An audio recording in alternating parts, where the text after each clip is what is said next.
Global History with Mr. Langella. So guys, last time we were here, we talked about how the medieval era was getting pretty intense. Remember how we talked with Christianity was now expanding under Pope Gregory I. We also talked about how when Charlemagne had passed, right? Remember he had his son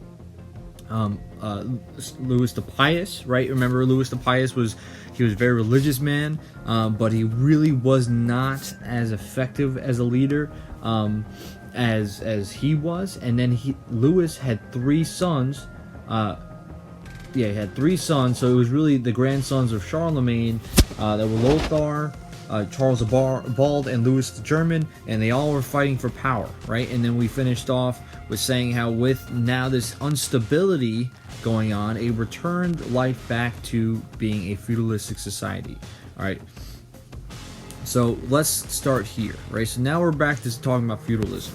So after the Treaty of Verdun, remember we mentioned this last time, how basically Charlemagne's 3 feuding grandsons had broke into 3 separate kingdoms, and they're battling out for power. Now, with the Treaty of Verdun now being officially signed, they officially broke away from each other and they stopped the fighting. But now they're 3 separate kingdoms.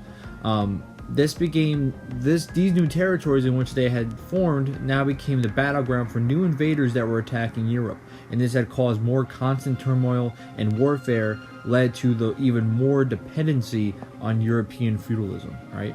So let's go there. So one of the groups that was invading during this time was the Vikings of the North, as in these people were from Scandinavia, all right, which is parts of Denmark, Norway, and Sweden. Right now, they would use these long sailboats that would hold up to 300 warriors, and they actually would take turns rowing the ship's 72 oars. As you can see, there would be a lot of different oars would come in this way.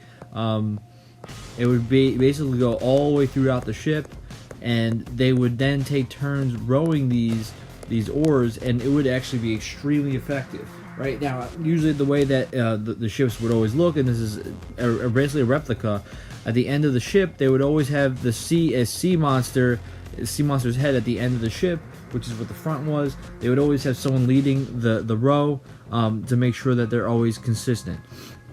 Now, what happens eventually is that many Vikings do adopt Christianity and do become farmers. And what's even ironic, a little fact, a little tidbit here that I added in because I know a lot of you like this. But one of the Viking explorers, known as Leif Erikson, the famous Leif Erikson Day, he had reached North America around 1000, which was actually 500 years before Columbus did. So technically, Leif Erikson had reached North America first, if you're really thinking about it, which is pretty impressive. So here's a map here of the different invasions that occurred, because there's more than just one group that actually attacks Europe. We're going to talk about the Muslim invaders. We're also going to talk about the Magyar invaders as well. But these are the 3 different conquests that did emerge. So let's take a look at these 2 questions down here. You guys will be answering these in your worksheet, okay? So what lands did the Vikings raid? And then why were the Viking, Magyar, and Muslim invasions so threatening to Europe? All right. So you're going to answer this question when we finish. All right. What I wanted to add on was, as the Viking invasions had declined, we started to see new opponents start to enter the sphere. The Magyars were basically people from Hungary, Austria-Hungary. All right, so they were attacking from the east, while the Muslim raiders were attacking north from Africa. All right, so they are also attacking through Italy and Spain as well. So with these 3 different groups attacking, we had the Vikings, the Magyar, and the Muslim invasions cause a lot of disorder and suffering throughout Europe, right? And the reason why this is important is because we already know that there was an increase in the ideas of feudalism going on at that time, right? We already know that feudalism under Charlemagne's grandsons were now growing again because they were separated to 3 different kingdoms. But with these invasions, we saw that there was more disorder, and they started to actually rely not on a central leader, but more on local rulers of their areas. Very similar to what we already mentioned when we first talked about the Middle Ages, right? So this actually elevated feudalism. All right, so that's what's really important about this. With these new invasions and a lot of discord and kind of death and suffering going on, we started to see an increase in feudalism because of this. And now these new local leaders had gained support and political power because of this. So I want you guys to answer the question: what was the impact of Viking, Magyar, and Muslim invasions on medieval Europe? So that's why I want to bring you back to the map, because it shows you the problems here, right? The green, this area here is where the Magyar had begun. So this is in areas of kind of Austria-Hungary at this point. Then you have the Vikings from the north, from Denmark, and Scandinavia, and Norway, and Sweden. Then you have the Muslim invaders. That this is kind of very similar to the opposites that were attacking from Spain, from northern Africa, into Spain, Italy, and different areas over there. So they're attacking from the south. So they were getting kind of bombarded from all different directions. All right, so now when feudalism has developed more thoroughly, we start to see that how much of a political system it is, and it's based on land control. All right, so that's what's important to understand. It's a political system based on land control. So what does that mean? So basically, feudalism, the way it works, and we already discussed this in China. Basically, there is a lord, someone that controls all the land of that area, and what they do is they exchange land to people for in exchange for military protection and other services. All right. So usually, the lord is usually the landowner, usually the local king or the local ruler, and he grants land to a fief. It grants land, which is called a fief, and he gives it to his vassals. Usually there are also serfs that are known as the peasants of that time period. Someone that receives the fief is known as a vassal. And basically, feudalism depends on this relationship between the lords and their vassals. All right. So let's keep going. So when you look at the social pyramid here, at the very top, the number one rank, and I put them in number order so you guys can understand, is at the very peak it resides the king. Next becomes the more powerful vassals, so the wealthy landowners such as nobles and bishops. Number three would be different vassals known as the knights. Knights, we already know they're very very strong, dedicated warriors that usually mounted on horseback, and they defended the lord's land in exchange for fiefs. At the very bottom were peasants, or also known as serfs. All right, these people were basically working the fields, and they were holding the larger portion of the population. All right. So when you look at the comparison between European feudalism and Japanese feudalism, or even feudalism we saw in different areas of China as well, you can easily make a strong comparison between specifically European feudalism and Japanese feudalism. Right. So as I already said, feudalism is a political system. We don't have to go back into this reading, but you can definitely make a connection between Japanese feudalism and European feudalism. So based on these pictures and the reading, answer these two questions here. So number one, comparing what are the similarities between feudalism in Europe and feudalism in Japan. And number two, forming and supporting opinions. Today, does the United States have a system of social classes? Support your answer with evidence. All right. So those are two good questions you guys should answer. So what's important about feudalism is that the social classes were extremely defined, as in it's very and almost near impossible to move up the social ladder or have social mobility within the pyramid of European feudalism. All right. The only time that really could ever occur is if a strong vassal marries a serf woman to bring the family closer to them. But even then, the family itself may not be as high class, but the relationship between the parents and the families might increase and might help that family become more popular. Now, that's the only way in which I could see it, unless there's a revolution and a serf becomes the king by overthrowing them. That's the only other way possible, but they're very tight-knit.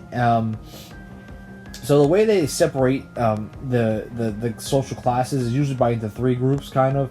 Usually it's the phrase of those who fight, which is the nobles and knights, those who pray, the monks, nuns, and the leaders of the church, and those that work, and those are the peasants, or the serfs. All right. All right. So the social class are inherited. You really cannot. There's not a lot of social mobility there. You're born with these social classes. Most people were serfs. All right. They're peasants that are working the field, and they're basically lawfully bound, based on where you were born, and you lived most of your lives. Now they aren't slaves. That's the big difference. I know that some people probably have a misconception here. The serfs are not slaves. They basically are working on the fields for protection in order to give. It's almost like a sense of rent, right? They're providing rent to their lords for protecting them and having knights protect the land. All right, that's really what what their relationship is with the lords of that area. All right, so the lord's estate was also known as a manor. So that's where you see a economic system known as the manor system. Now the manor system basically was the kind of what feudalism already is. Now feudalism is a political system, but within feudalism is the manor system itself. As in, the manor system basically is important because it talks about the relationship between the lords and their vassals, and even the serfs as well. All right.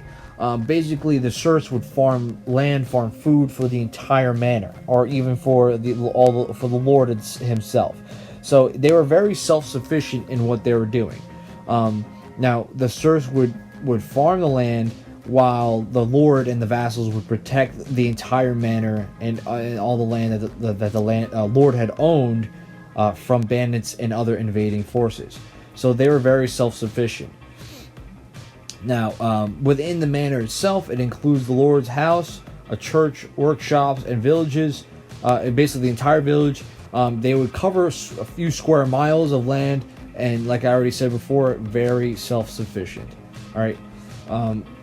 The serfs and peasants had basically produced everything, right? And really, it was the lord had provided protection for those people.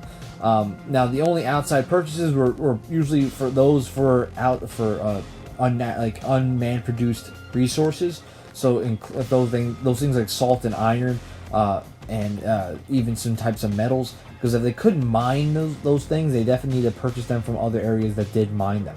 All right, so those are the only things that they would buy outside of the manor system. So the question I want you guys to answer here is, how might the decline of trade during the early Middle Ages have contributed to the self-sufficiency of the manor system? So what I provided for you guys was a map, kind of an overview map of what the manor system would look like. So if you look, number one, which is right over here, this is the manor's house. So this is the dwelling place of the lord. Number two is usually the village church. So usually in this area is where the church is, where people would gather. Three are the peasant cottages. So this is kind of like with the general area of where people would live. Four is the lord's demesne, which is the fields owned by lord and worked by the peasants. So four, that's what these things would be, and even all these different areas would be technically the fields. Five, the peasant crofts. This is the places where the gardens that belong to the peasants. Six, the mill. There's the war power mill for grinding grain. Seven is the common pasture area for grazing animals, and then lastly you have the woodland. So these are the woods in which they would use for creating fuel, as in for fires and everything. Okay. So it was a pretty harsh life, manor life. Firstly, peasants would pay taxes to use the mill and the bakery, and they would pay a tithe to the priest. A tithe is a church tax, is equal to 1/10 of what a peasant's income is. Okay. Now they lived in these crowded cottages with dirt floors and straws for beds. The daily grind of just living their life, whether it was farming, raising livestock, feeding and clothing the family, was extremely difficult with all the other work that they were doing. Remember, they have to provide for their families alongside paying a church tax and also providing a tribute to the Lord himself, right? So it's a very difficult life, and they didn't have a lot of nutrition. They didn't live long lives. 35 years was the life expectancy of a serf. Okay.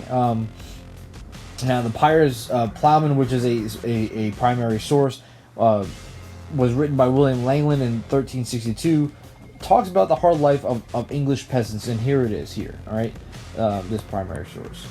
So, what by spinning they save, they spend it in the house hire, both in milk and in meal, to make a mess of porridge, to cheer up their children who chafe for their food, and they themselves suffer surely much hunger and woe in the winter, with making at night, and rising to the rock, an oft restless cradle. Right. So this is basically a poem that was written. So I would just take a look at this again, and generally they would accept their fate, accept their lives, because they very religious. They said it was part of God's plan for them. All right. So when you look at this primary source, you look at this this poem that was written. What problems did peasant families face? And I want you guys to answer that to yourselves. And now I want you guys to answer these 4 questions. What was the ethnic background of the Vikings? What was what of the following is a synonym for serf? Under the system of feudalism, a fief belonged to which category? And number 15, in the feudal system, what was a manor? And then answer the main ideas. Number 12, which invading peoples caused turmoil in Europe during the 800s? 13, what exchange took place between lords and vassals under feudalism? And then lastly, what duties the lord of the manor and his serfs owe one another? Okay? And then that's what we're finished for today, guys. Alright? So, make sure you guys answered the questions, and check Canvas for any other updates. Alright, guys. Langella out.